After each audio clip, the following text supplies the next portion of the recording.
জাতীয় প্রেস ক্লাবে স্বৈরাচার এরশাদের পতন দিবস উপলক্ষে ৯০-এর ডাকসু ও সর্বদলীয় ছাত্র ঐক্যের উদ্যোগে আলোচনা সভার আয়োজন করা হয়।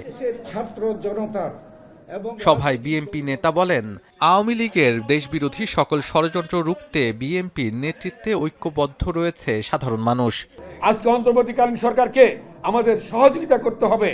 আজকে ষড়যন্ত্র শুরু হয়েছে, চক্রান্ত শুরু হয়েছে অন্তর্বর্তীকালীন সরকারের বিরুদ্ধে, দেশের বিরুদ্ধে, দেশের মানুষের বিরুদ্ধে, স্বাধীনতার বিরুদ্ধে। এ সময় বিএনপির স্থায়ী কমিটির সদস্য ডক্টর খন্দকার মোশাররফ হোসেন বলেন, দেশের স্বাধীনতা সার্বভৌমত্বের বিরুদ্ধের শক্তিকে রুখতে এখন সমাধান নির্বাচন। বলেন, অন্তর্বর্তীকালীন সরকারকে দ্রুত নির্বাচন দিয়ে বিদায় হতে হবে।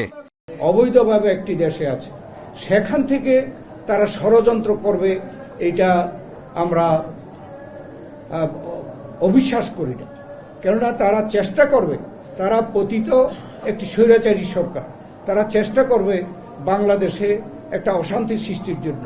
যত দ্রুত সম্ভব এই সকল ক্ষেত্রে সংস্কার করে, বিশেষ করে সবচেয়ে গুরুত্বপূর্ণ এবং অগ্রাধিকার হওয়া উচিত নির্বাচনের ক্ষেত্রে, নির্বাচনের পদ্ধতির ক্ষেত্রে যথাসম্ভব দ্রুত সংস্কার সাধন করা এবং নির্বাচনের একটি রোডম্যাপ দেওয়া।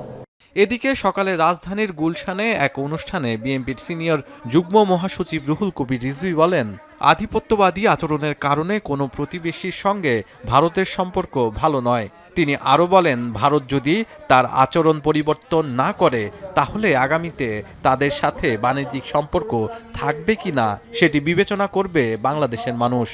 বাংলাদেশের জনগণ থেকে যে সরকার স্বীকৃত, সেই সরকারকে আপনারা সমর্থন দেন এবং যেদিন সেই দিন থেকে ক্রমাগতভাবে রিপাবলিক বাংলা, ক্যালকাটা নিউজ, একের পর এক এই সমস্ত সামাজিক গণমাধ্যম এবারে ডাহা মিথ্যা কথা তিনি বলে বেড়াচ্ছেন। এছাড়া বাংলাদেশের বিভিন্ন এলাকার মালিকানা দাবি করে সম্প্রতি ভারতীয় গণমাধ্যমে প্রচারিত বক্তব্যের কঠোর সমালোচনা করেন বিএনপির নেতারা। শাহাদাত অফরো, এখন, ঢাকা।